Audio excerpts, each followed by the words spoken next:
Just wanted to know how you've been preparing for this fight. It's a long way to come. Yeah. And obviously, you've got Justin.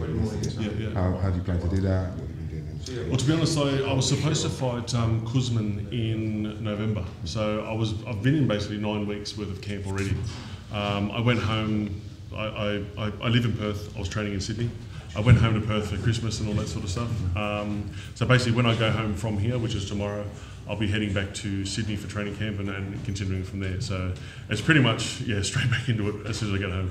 Lively press conference, tattooed penis. Yeah. Junkie. Honestly, racist. Do you know where that comes from? I have no idea. I want to ask you though, what's your favourite tattoo before we get onto the press conference? Dude, in all honesty, it started off obviously as one and it just kept Always. going. I've heard from everybody that tattoo is very addictive. Yeah. Well, I also get them for free. So like through a sponsorship deal sort of thing. So there's no way in hell I'd actually pay for all these because there's like, but I've got my kids on me. Got the boxing, all that sort of stuff. So it's more of a story rather than being that one specific favourite one. Right. So you're not going to trade in the gloves for a career in art anytime soon? No, not really. No.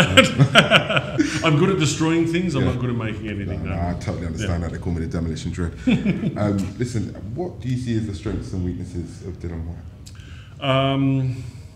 In all honesty, he's got good reach. He's quite tall. I didn't expect him to be quite that tall. Whether it's big shoes or not, I don't know. But he's been in there. Like being in UK, you do get the pleasure of being able to sort of spar with a lot of quality guys as well. So he's been in and around the trenches for a while. He's definitely quality. Don't get me wrong. I can say he's all sorts of things, but he's a heavyweight boxer who can punch. I think he is the gatekeeper, much like Chisora was. He's sort of like the new Chisora for me. World level, yes, but not world title holder. Yeah. Okay. You kind of addressed the whole junkie issue, so I won't go and take that. I didn't hear your response in regards to the racist comment or picture or whatever it was made. Clear that up for me. Basically, I said he's got long arms. Right. That was the whole thing. So he said you compared him to an orangutan. It was in regards to the picture of an orangutan, exactly. Yeah. So it was probably poor taste in my looking at it. But again, he's taken something very small and just blown it out of proportion. Which again, he has to do that to sell the fight. I understand that. But again, I do take offence to that because I'm the furthest from a racist you could probably think of. So, what was your answer? You were saying you got a Jamaican girlfriend, is that what it is? Yeah, I've actually grown up in Western Sydney, so I was the only white boy in the primary school, all that sort of thing. All my friends are either Arabic or Pacific Islander. Right. I married a Filipino girl, so my kids are half Asian. My current missus is Jamaican. I've been with her for 6 years. Have you been to Jamaica? No, I've been to Virgin Islands, but not Jamaica. Close. Yes. And my trainer's South African. Like most of my friends, like 90% of my friends aren't white. Right. So it's just, I take offence to that personally. Disappointed? Is that something that will motivate you ahead of the fight? Not really, no. I think it's sad that it comes to that because a lot of things happen and are said in the media that give people a perception of what's going on. And I don't want to be perceived as racist because I'm not. You know what I mean? Everything else, he can say whatever he likes, I don't really care. But I do take that to offence. O2, big venue, lots of great nights have taken place there. Yep. Have you experienced an atmosphere like that? Not as big. Like I've been to obviously shows that big. I haven't been involved in them. Right. Cheshire was weird. I don't know the exact amount of people there, but obviously everyone was there for them, not me as well. Yeah. How was that? It was good. Like honestly, I got treated like a movie star, and it was great. I got to see Islam at its finest as well.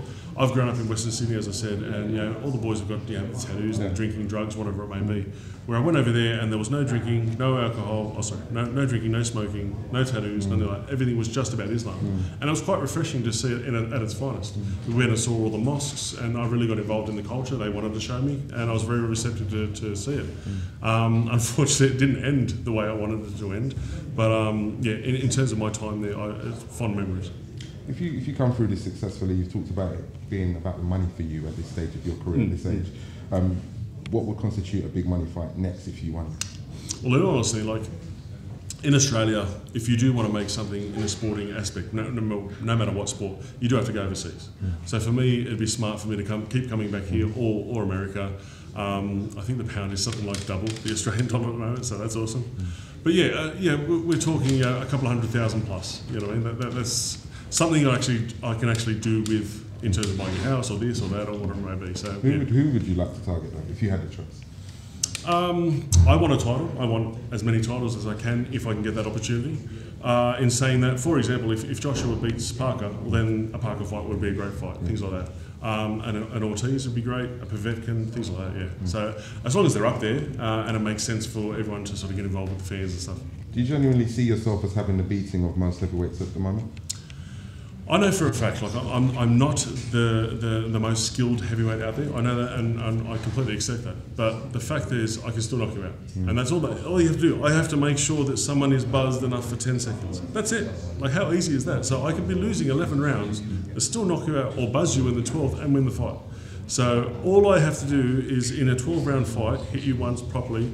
That buzzes you for 10 seconds. That's it. When you break it out that way, I can knock anyone out. You know what I mean? It's easy. So but yourself, Doug, you've got to protect your chin as well. That's right. 100%. That's where the other aspects of it come in. Obviously, my footwork and all that sort of stuff to avoid getting punched. Shigeru being the example where I got knocked on my ass. That was never part of the plan, but I did end up coming back and knocked him out as well. 12. Yeah. How long do you see yourself in the game, Lucas? How long you got left? In all honesty, I started fighting at 30. I started full-time boxing at 33. So I've only been doing it for sort of 5-6 years. Out of that 5-6 years, three of the years has been very dormant. I haven't got any major injuries or anything like that. So I see myself at another good 5 years. They say the power's the last to go. So until that goes, we'll be right. Yeah. Well, good luck. Get your skin to Jamaica. Good man. Thank you very much.